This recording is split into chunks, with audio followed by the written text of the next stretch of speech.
तुम्हारे सिवा कुछ ना चाहत करेंगे कि जब तक जिएंगे मोहब्बत करेंगे तुम्हारे सिवा कुछ। দেখ জাগো, আমি কতবার করে বলবো বিয়ে করতে? আমার তো এখন বয়স হচ্ছে নাকি? তোর বিয়েটা দেখে যেতে পারলে হয়। তুই যা করছিস মনে তো হচ্ছে না কখনো তোর বিয়ে দেখে যেতে হবে। আমার হাতে বেশি সময় নেই, তাই তুই যত তাড়াতাড়ি সম্ভব বিয়েতে রাজি হয়ে যা। নয়তো আমার পছন্দ মেয়ের মতন বিয়ে কর, নাহলে তোর যদি পছন্দ থেকে থাকে তাহলে আমাকে বল। কেন মুখ করেছে জাগো? আমি চাইছি নাতি নাতনির মুখ দেখে যেতে। তুই কি আমার এই স্বপ্নটা পূরণ করবি না?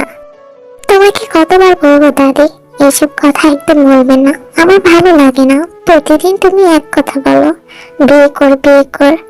আমি এখন পড়াশোনা করছি, আমি লাইফে সেটেল হইনি। আর তুমি এত 100% শিওর হয়ে কেন বলছো? তুমি কি মা বাবার মতন আমাকে ছেড়ে যাওয়ার প্ল্যান করছো নাকি? জাগো, তুই পাগলামো করিস না। তুই জানিস না আমার কি রোগ হয়েছে? আমি বেশি দিন বাঁচবো না, সেটা নিজের থেকে বুঝতে পারি। আর কত ওষুধ খেয়ে বেঁচে আছি সেটা আমি জানি। আমি চাইছি তোর বিয়েটা দেখে যেতে, তুই সেটাও হতে দিবি না। তোর বাবার মতন তুই জিদ্দি হয়েছিস, কখনো তোর বাবা আমার কথা শুনেনি, তুই তাই করছিস। বেশ ঠিক আছে, তোর যখন নিজের সিদ্ধান্ত বড় তাহলে এটাও জেনে নিস, আমি আর আজকে থেকে ডাক্তার দেখাবো না, আর ওষুধও খাবো না। আমি না থাকলে তো তোর বিয়ের কথা কেউ বলবে না, তাই না? আমি বেঁচে থাকলে আমি সারাক্ষণই তোর বিয়ের কথা বলবো। তার রুমে চলে গেলেন। জাগো বেশ বুঝতে পেরেছে তার দাদিকে আর কিছুতে বোঝানো যাবে না, এখন তাকে বিয়েটা করতে হবে, না হলে তো তার দাদি খুব কষ্ট পাবে। আর বলে দিয়েছে যে সে ডাক্তার ওষুধও খাবে না, ওষুধ না খেলে তো তার দাদিকে আর বাঁচানো যাবে না। জাগো কি করবে বুঝতে পারছে না, কিছু না ভেবে তার প্রেমিকা লিসাকে ফোন দিল। হ্যালো জাগো, বলো। লিসা, আমার তোমার সাথে কিছু কথা ছিল, আমরা কি দেখা করতে পারি?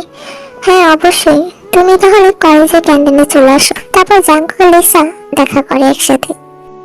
কি হয়েছে জাঙ্কু, মুড অফ? আজকে তোমার দাদি কিছু বলেছে তোমাকে? লিসা, তুমি তো জানো আমার দাদি কি বলতে চাইছেন, মানে চাইছে আমাকে বিয়ে করে দিতে। এখন তোমার আমাকে তো আমি বিয়ে করতে পারি না। তুমি তো জানো লিসা আমি তোমাকে কতটা ভালোবাসি। আই নো দ্যাট বেবি, আমিও তোমাকে অনেক ভালোবাসি, ইউ নো। আর জাঙ্কু, তুমি তো জানো আর কেউ না জানো আমি মডেলিং করতে চাই। বিয়ে হলে এসবে কত প্রবলেম হয় তুমি জানো তো সেটা। তাছাড়া দাদি তো আমাদের বিয়ের ব্যাপারে কিছু জানে না, তুমি তাকে বলে দাও 2টা বছর ওয়েট করতে। 2 মাসের ভিতরে আমি একজন ভালো মডেলিং হয়ে গেলে তখন আর ম্যারিড হলো প্রবলেম হবে না। তুমি বুঝতে চাইছো তো আমি কি বলতে চাইছি? প্লিজ জাঙ্কু, সবার মতন তুমি তার বাচ্চা হও না, প্লিজ আমাকে বোঝার চেষ্টা করো। তুমি তো আমাকে লাভ করো তাই না? হাই নো না লিসা, আমি বুঝি, কিন্তু তুমি তো জানো আমার দাদি ছাড়া এই পৃথিবীতে কেউ নেই। ছোটবেলায় মা বাবাকে হারিয়েছে, এই দাদিটাই আমার আপনজন। তার কিছু হয়ে গেলে নিজেকে কখনো ক্ষমা করতে পারবো না। তুমি চাইছেন আমার বিয়েটা দেখে যেতে, তোমার প্রবলেমের কারণে আমি এতদিন দাদিকে বিয়েতে মানা করে দিয়েছি, কিন্তু দাদি আমাকে বলে দিয়েছে যদি বিয়ে না করি তাহলে দিনে ডক্টরের কাছে যাবেন না, ওষুধও খাবেন না। আর তুমি তো জানো না আমার দাদি ওষুধ না খেলে অসুস্থ হয়ে পড়েন, আর তার যদি কিছু হয়ে যায় নিজেকে তো কখনো ক্ষমা করতে পারবো না। তুমি বোঝার ট্রাই করো লিসা, আর বিয়ের পর না হয় এটা তুমি গোপন রেখো, আমিও কাউকে বলবো না, তাহলে তো কোনো প্রবলেম হবে না। প্লিজ তুমি রাজি হয়ে যাও। দেখো জাঙ্কু, ছোটবেলায় আমার একটা স্বপ্ন ছিল আমি বড় হয়ে মডেলিং হব। আমি সেই স্বপ্নটা আমি এটা কিছুতেই আমার স্বপ্ন থাকতে দেব না। তুমি তো জানো আমি যেটা চাই সেটাই পাই। তাছাড়া তোমার দাদির জন্য তো আর এখন আমি নিজের লাইফকে নষ্ট করতে পারি না। বিয়ে হলে একটা মডেলিং কত প্রবলেম ফেস করতে হয় সেটা হয়তো তুমি ভালো করে জানো। আমি তোমাকে ভালোবাসি, আমি বুঝতে পারছি তোমার কষ্টটা। তোমাকে একটা বুদ্ধি দিতে পারি, তুমি একটা কাজ করো। তোমার দাদি যেহেতু এমন জিদ দেখাচ্ছেন, আমার মনে হচ্ছে তুমি একটা মেয়েকে বিয়ে করে নাও। আই মিন 2 বছরের জন্য। মেয়েটাকে বিয়ে করে জাস্ট 2 বছরের কন্ট্রাক্টে বিয়ে করবে। তারপর যখন এসে পড়বো, অতদিন আল্লাহ না করুক যদি তোমার দাদি কিছু হয়েও যায়, আমরা বিয়ে করে নেব। এই আইডিয়াটা অনেক ভালো হবে। তোমার দাদিও কষ্ট পেলেন না, আর আমাদের সম্পর্ক ভালো থাকবে। জাঙ্কুকের লিসার কথা শুনে খুব এক রাগ হলো, কিন্তু তার কি বা করার? ভালোবাসার মানুষ কাছে সবকিছুতে হার মানতে হয়। জাঙ্কুক লিসাকে পাগলের মতন ভালোবাসে, তাই লিসার কথা সে রাজি হয়ে গেল। রাজি না হয়ে তার উপায় নেই, এছাড়া জাঙ্কুকের হাতে তো আর কোনো অপশন নেই। সে কি বা করবে, কোথা থেকে এখন বিয়ে করবে? জাঙ্কুক ভেবে নিল এমন একটা মেয়ে দরকার যার খুব টাকার দরকার। টাকা দিলে সবই পাওয়া যায় অবশ্য, কিন্তু কে বা করবে এই কাজ? টাকার জন্য নিজের জীবনকে বিক্রি করে দিবে জাঙ্কুকের কাছে? জাঙ্কুক জানে না কে বা হবে সে মেয়ে, যায় নাকি টাকার জন্য জাঙ্কুকের বউ সাজতে রাজি হয়ে যাবে। লিসার কথা তো জাঙ্কুক মেনে নিল। এখন মেয়ে চুপ হয়ে রাস্তায় হারছে। জাঙ্কুকের খুব মন খারাপ, কারণ বিয়ে না করলে দাদিকে বাঁচানো যাবে না। লিসাও মডেলিং হতে চায়। লিসা এমন একটি স্বার্থপর মানুষ যে জাঙ্কুকের মন কখনই বোঝে না, সবকিছু জাঙ্কুকের উপরে চাপিয়ে দেয়, যেন রিলেশন সে একাই করে। লিসার তার প্রতি কোনো দায়িত্বই নেই। এমন একটি মেয়েকে জাঙ্কুক ভালোবাসে, কিন্তু কি বা করার? আমরা যাকে ভালোবাসি সে আমাদের মূল্য কখনোই বোঝে না। হয়তো কিছু কিছু ভালোবাসা এমনই হয়। লিসা কদিন পর কানাডা চলে গেল। জাঙ্কুকের মেয়ে খুঁজছে, কিন্তু কাউকে পাচ্ছে না। একদিন হঠাৎ জাঙ্কুক গাড়ি নিয়ে যাচ্ছিল, এমন একটি মেয়েকে দেখতে পেল যে রাস্তায় বসে কান্না করছে। আপনি এভাবে রাস্তায় বসে কান্না করছেন, কোনো কি প্রবলেম হয়েছে? জাঙ্কুকের কণ্ঠস্বরে রমণীটি জাঙ্কুকের দিকে তাকালো। ছলো ছলো চোখে, চোখ দুটো লাল হয়ে গিয়েছে, মুছে যাচ্ছে। অনেকক্ষণ ধরে কান্না করছে। কান্না করার ফলে তার মুখ চোখ লাল হয়ে গিয়েছে। মেয়েটির পরনে একটি সাদা কাপড়।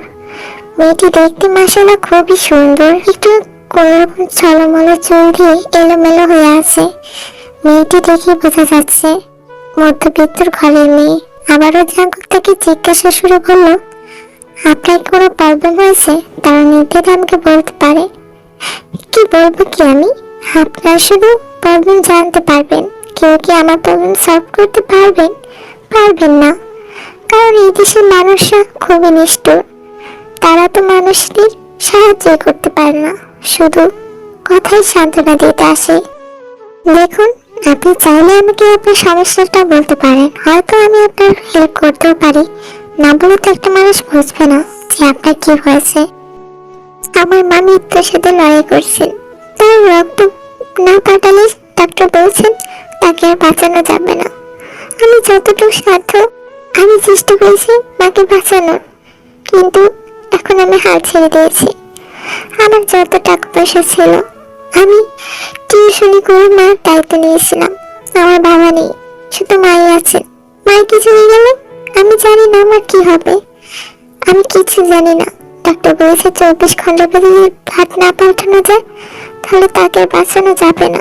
আমি কোথায় যাব, কার কাছে যাব? আমার যাওয়ার মতন কোনো জায়গা নেই। কি হেল্প করবে আমাকে? আমি অনেক টাকার প্রয়োজন, কি করবো আমি বুঝতে পারছি না। রমণীর মুখ থেকে কথা শুনতেই জাঙ্কুকের মুখে একটি বিজয় হাসি। সে তো এমন মেয়ে খুঁজছিল যার খুব টাকা প্রয়োজন, যার বদলে জাঙ্কুক তার করণীয় কাজগুলো করে নিতে পারবে।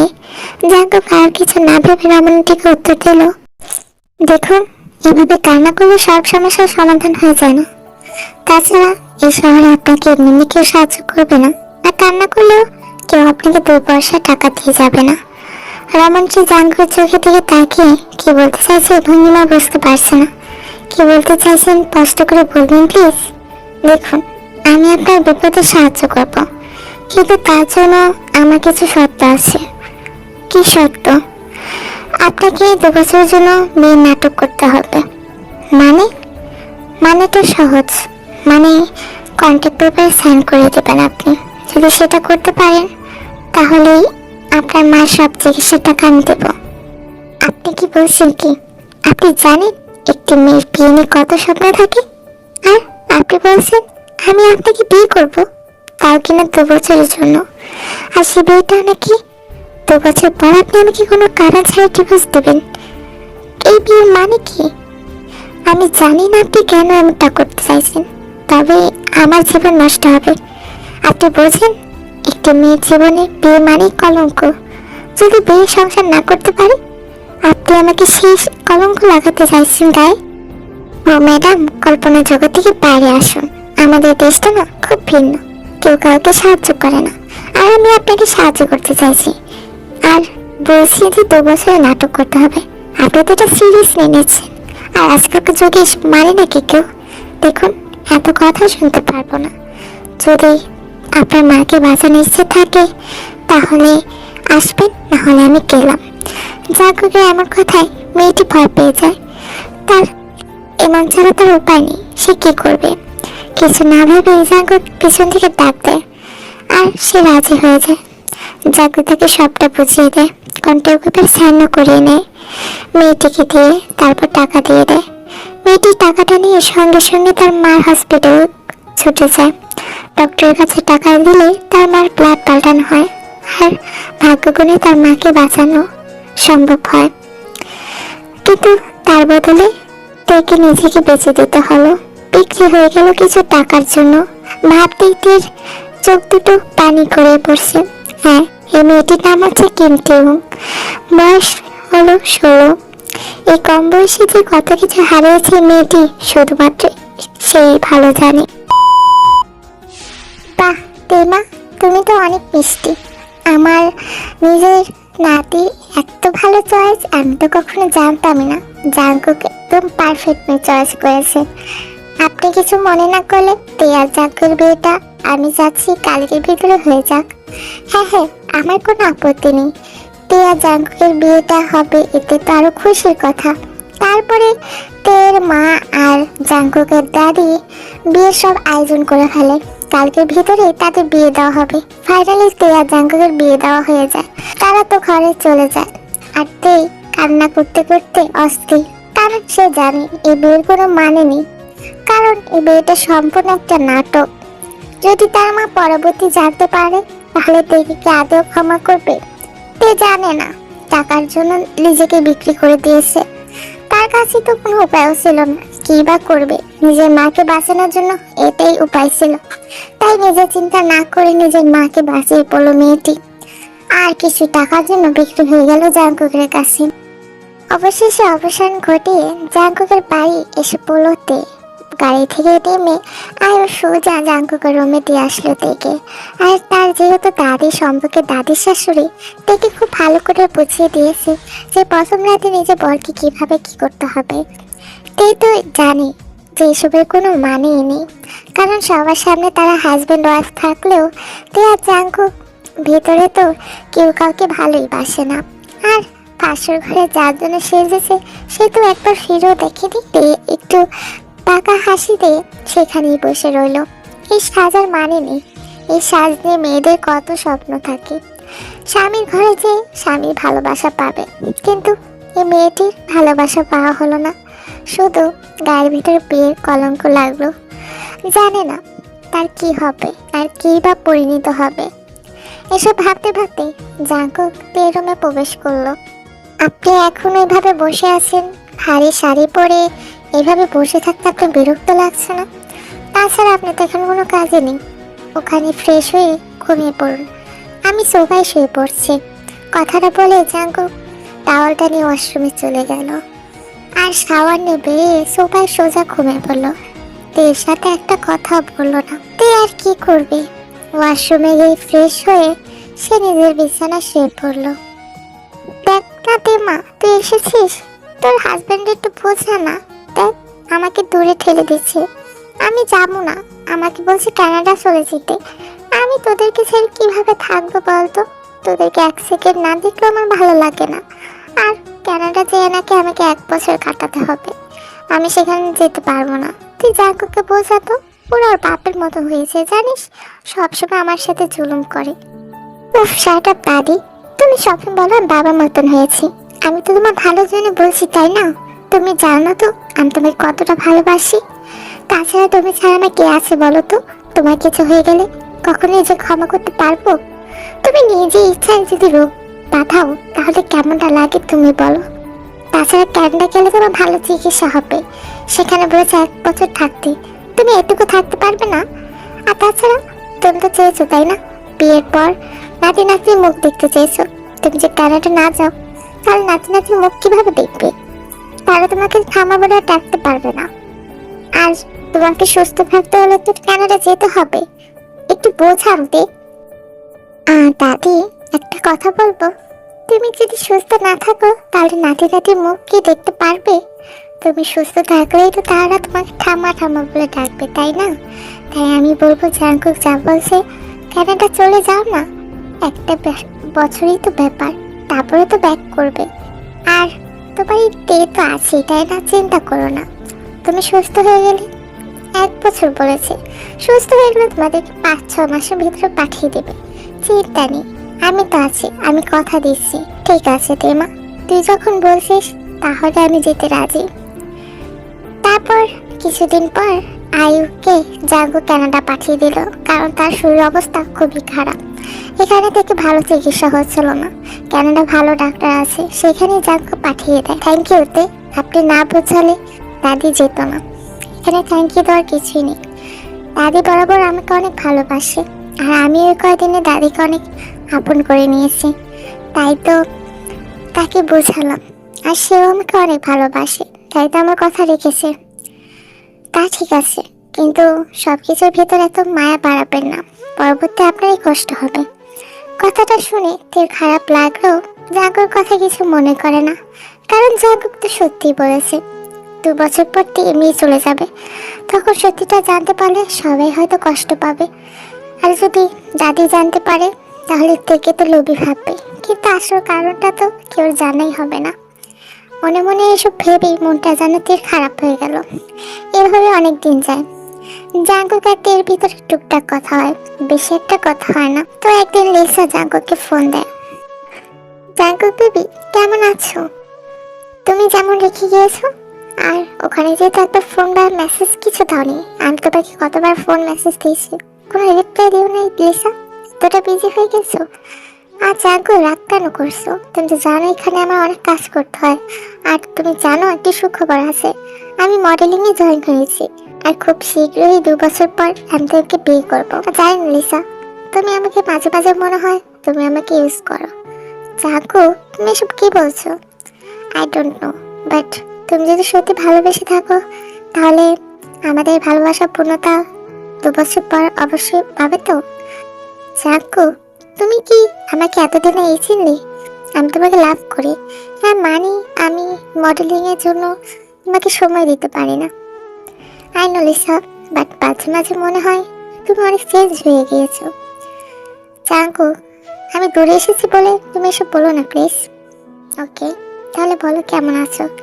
অনেক ভালো আছি, তাছাড়া তোমাকে অনেক মিস করছিলাম, তাই তো ফোন দিলাম। তা বুঝতে পেরেছি। তো বলো ওখানকার খবর কি? আমি বিয়ে করে ফেলেছি। কি মানে? ওইভাবে না, কন্টাকে 2 বছরে তুমি যা বলছো তাই। যাক, ভালো হয়েছে, মেয়েটা রাজি হয়েছে। মেয়েটার মায়ের জন্য অনেক টাকার প্রয়োজন ছিল, আমি সেই সুযোগ নিয়ে ওকে বিয়ে করি। বাহ, এটা তো খুব ভালো কথা। মেয়েটারও পূরণ, তুমি মেয়েটারও কাজে আসলে, আর আমাদের বিয়েটাও 2 বছরের জন্য কোনো সমস্যা হলো না। হ্যাঁ, দাদি তো কোনো সন্দেহ করেনি তো? না, দাদি কোনো সন্দেহ করেনি। যাক, ভালো হয়েছে, শুনে খুশি হলাম। আচ্ছা জাঙ্কুক, রাখি, এখন আমার অনেক কাজ আছে। ঠিক আছে, ভালো থেকো। Okay baby. এতক্ষণ দাঁড়িয়ে জাঙ্কুক সমস্ত কথাই শুনতে পারে। সে বুঝতে পারে জাঙ্কুক কেন থেকে বিয়ে করেছে। পিছনে তাকাতে দেখে সেখানে দাঁড়িয়ে। জাঙ্কুক ধুতপুতে খেয়ে বলে, আপনি এখানে? আপনাকে একটা কথা বলবো। জি বলুন। আপনি বিয়েটা করেছেন আপনার গার্লফ্রেন্ডের জন্য, তাই না? হ্যাঁ। দেখুন, আমি বিয়ে করেছি, আমার দাদি আমাকে জোর করে বিয়ে দিতে চাচ্ছিল। আমার গার্লফ্রেন্ড মানে লিসা আমাকে অনেক ভালোবাসে, মডেলিং করতে চায় 2 বছরের জন্য। এখন আমার দাদি তো কিছুতেই রাজি হবেন না, তিনি বলছেন যে আমাকে কদিনের ভিতরে বিয়ে করতে হবে। আমি উপায় না পেয়ে এই কাজ করেছি। ভালো করেছেন, কিন্তু আপনার দাদি জানতে পারলে কষ্ট পাবেন। হ্যাঁ, তা অবশ্য পাবেন অবশ্যই, কিন্তু ভালোবাসার মানুষকে বিয়ে করেছে আর কি করব বলুন? আচ্ছা, আমি একটা কথা বলবো। জি, বলুন। আপনি আপনার মার অসুখের জন্য টাকাগুলো নিয়েছেন, তাই না? হ্যাঁ, আমরা মধ্যকরের ফ্যামিলি।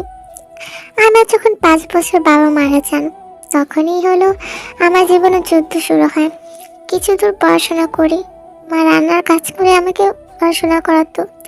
তারপর মা অসুস্থ হয়ে পড়ে, তার ক্যান্সার ধরা খায়, তার রক্ত পাল্টানো লাগতো মাসে মাসে। কি করবো বুঝতে পারছিলাম না। আমি টিউশনি করে মাকে কোনো রকম ওষুধ এনে দিতাম। এই রক্ত পাল্টাতে পাল্টাতে আমার কাছে কোনো টাকাই থাকতো না, তাই তো বাধ্য হয়ে সেদিন নিজেকে বিক্রি করতে হলো। কেন জানি না, জাঙ্কুকের এইসব শুনে খুব খারাপ লাগলো। নিজের কাছে নিজে খুব লজ্জা পেল, কিন্তু তারও তো কোনো উপায় ছিল না।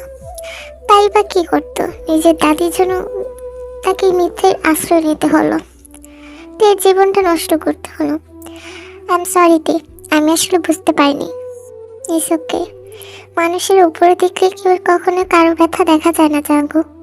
যখন আপনি আমার জায়গা থাকবেন, তখন আপনি বুঝতে পারবেন। আমি জানি তে, প্রিয় মানুষ হারানো যে কত কষ্টকর। আমার বাবা মাকে হারিয়েও আমি বুঝেছি আপনার বাবা মা নেই না, আমার দাদি আমার আপনজন। তাই তো দাদিকে এত কিছু করে রাখি। এইভাবেই তে আর জাঙ্কুকের ভিতরে একটু ভালো সম্পর্ক হয়ে ওঠে। তারা বন্ধুত্বের সম্পর্ক, তারা সবসময় সব কিছু খুলে বলে। লিসার ব্যাপারও জাঙ্কুক দেখে সব কিছু খুলে বলে। একদম ভালো বন্ধু হয়ে ওঠে তারা। তো একদিন সুগা জাঙ্কুককে বলতে থাকে, দেখ জাঙ্কুক, আমি বলবো তুই মেয়েটিকে ভুলে যা, আমি তো ভালো জনে বলছি। সুগার হঠাৎ এমন কথা শুনে জাঙ্কুক তো অবাক হয়ে যায়। যে জাঙ্কুক লিসার পক্ষ নিয়ে সব কথা বলতো, আজ তার কি হয়েছে? তুই হঠাৎ করে লিসার নামে এমন একটা কথা কেন বললি সুগা? কারণ আছে তাই বলছি। কেন, কি হয়েছে?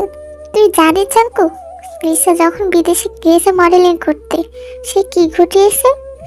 মানে নিউজটা তো একবার দেখ। জাঙ্কুক তাড়াতাড়ি করে নিউজটা হাতে নিতে তার মাথায় যেন একটি বাজ পড়ে। কারণ নিউজটা লেখা ছিল লিসা মডেলিং এর লোভে একটি বড় কোম্পানির ছেলের সাথে প্রেম করে আর তার সাথে শারীরিক সম্পর্ক করে, আর ওই ছেলেটি লিসাকে বিয়ের অফার দেয়। লিসা বিয়ের অফারে মানা করলে সে ছেলেটি লিসার প্রাইভেট ভিডিও ভাইরাল করে দেয়। আর নিউজটা সারা শহরে ছড়াতে লিসার কেরিয়ার যেন তছনছ হয়ে যায়। সঙ্গে সঙ্গে জাঙ্কুক ফোন চেক করতে দেখে লিসার অনেকগুলো ফোন। জাঙ্কুক বুঝতে পারে কেন এখন লিসা জাঙ্কুককে ফোন দিচ্ছে। জাঙ্কুকের যেন বিশ্বাস হচ্ছে না, এমন একটি মেয়েকে ভালোবেসেছে যে কিনা সে তার ভালোবাসার মূল্য এই দিল। নিজের মডেলিং লোভে সে জাঙ্কুকের সাথে প্রতারণা করলো। জাঙ্কুক ফোন ধরে লিসাকে অনেক গালাগালি করে, বলে আর যেন ফোন না দেয়। লিসার নাম্বার সঙ্গে সঙ্গে ব্লক করে দেয়। জাঙ্কুকের মনের অবস্থা সুগা বুঝতে পারে। আগে বলেছিলাম এই মেয়েটির থেকে দূরে থাকতে, আমি ভাবতে পারিনি সুগা লিসা আমার সাথে এমন করবে। দেখ দোষ, সব বলে নতুন করে জীবন শুরু কর। আর তুই এখন বিয়ে করেছিস, নিজের ভাবিকে নিয়ে ভালো জীবন কাটা। তুই মেয়েটি কিন্তু খারাপ না। কিভাবে কাটাবো? আমি তো লিসাকে ভালোবাসি, আর আমি জানি না আমি কি করব। জাঙ্কুক সুগার সাথে আর কথা পারেন না, সঙ্গে সঙ্গে হাঁটা ধরে নিজের বাড়িতে। জাঙ্কুক সিদ্ধান্ত নিয়েছে সে আর বেঁচে থাকবে না। কোন মুখে তাদের সামনে দাঁড়াবে? 2 বছর পর তো এমনি চলে যাবে, তখন তার তাদের কাছে কি জবাব দেবে? জাঙ্কুক তের সাথে কোনো কথা বলে না, সোজা ছাদে চলে যায়। তের বিষয়টা খটকা লাগে। জাঙ্কুকের পিছনে তে যে দেখে জাঙ্কুক সুইসাইড করার জন্য ছাদের উপরে লাফ দিতে যাচ্ছে, তখনই জাঙ্কুককে তে নামিয়ে ফেলে আর ঠাস করে গালের ভিতরে একটা চড় মারে। আপনি আমাকে বাঁচালেন কেন তে? আপনার মাথা ঠিক আছে জাঙ্কুক? আপনি কি করতে চাইছেন? আমি কি করব বলুন? আমার বেঁচে থাকার অধিকার নেই কেন? কি হয়েছে? আমার সাথে লিসা চিট করেছে। বাহ, নিজের গার্লফ্রেন্ডের জন্য নিজের জীবন দিতে চাচ্ছিলেন। আপনার দাদি কি হবে ভেবেছেন? মানুষটাকে আপনি মেরে ফেলতে চাচ্ছেন জাঙ্কুক? কথাটা ভাবতে জাঙ্কুর মনে হলো ঠিকই তো, লিসার জন্য তার নিজের স্বার্থপর হতে পারে না। তার যদি কিছু হয় তার দাদি কি হবে? আপনাকে অনেক ধন্যবাদ তে। আপনি সবসময় আমার পাশে থেকেছেন, আমার বন্ধু হয়ে। আপনি যদি চান আমি সারা জীবনে আপনার পাশে থাকতে রাজি। মানে আপনি যদি চান তাহলে আমরা নতুন করে সবকিছু শুরু করতে পারি। কথাটা বলতে দেরি চাকুক সঙ্গে সঙ্গে থেকে জড়িয়ে ধরল। আমি জানি না তে, আমার নিজের কাছে এখন স্বার্থপর মনে হচ্ছে। আমি আমি নিজের স্বার্থের জন্য আপনাকে ইউজ করেছি। জাকুক, মেয়ে মানুষের বিয়ে একটাই হয়, কি হবে এত অতীত মনে রেখে? আপনার অতীত ছিল, আমারও ছিল। আমরা সব কিছু বলে চলুন না নতুন করে জীবন শুরু করি। জাঙ্কু একটি হাসি দিল। সে এবার সত্যিকারের ভালোবাসায় পেয়েছে। কিছুদিন হতেই জাঙ্কুকে তেকে ভালোবেসে ফেলল, আর তেও জাঙ্কুকে ভালোবেসে ফেলল। তারা সত্য কথাটা কেউর কাছেই বলে না। তারা নতুন করে বিয়ে করলো, কিন্তু কাউকে না জানিয়ে। এই 1 বছরের ভিতরে এগুলো ঘটে গিয়েছে।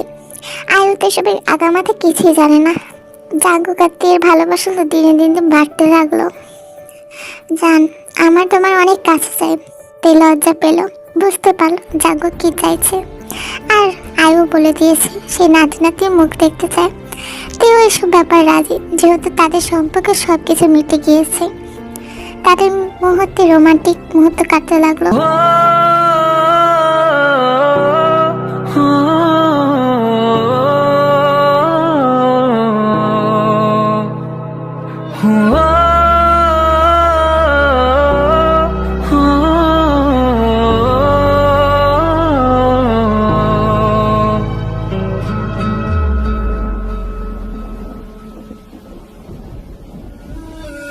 हाँ तुझे इन बाहों में भर के और भी कर लूं मैं करीब।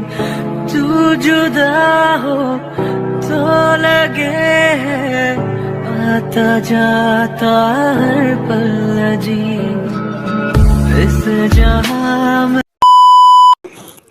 আর কিছুদিন পরেই তে প্রেগনেন্ট, মানে সেই চমক বাচ্চার মা হতে চলেছে।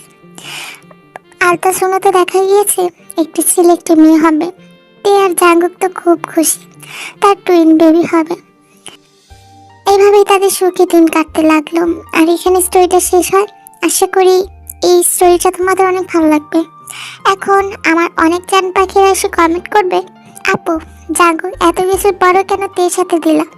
আচ্ছা, গল্পের ভিতরে নায়কটাকে যদি আলাদা করে দিই তাহলে কি তোমরাই তো যখন বলবা আপু কেন এমন করলা, আপু কেন অমন করলা?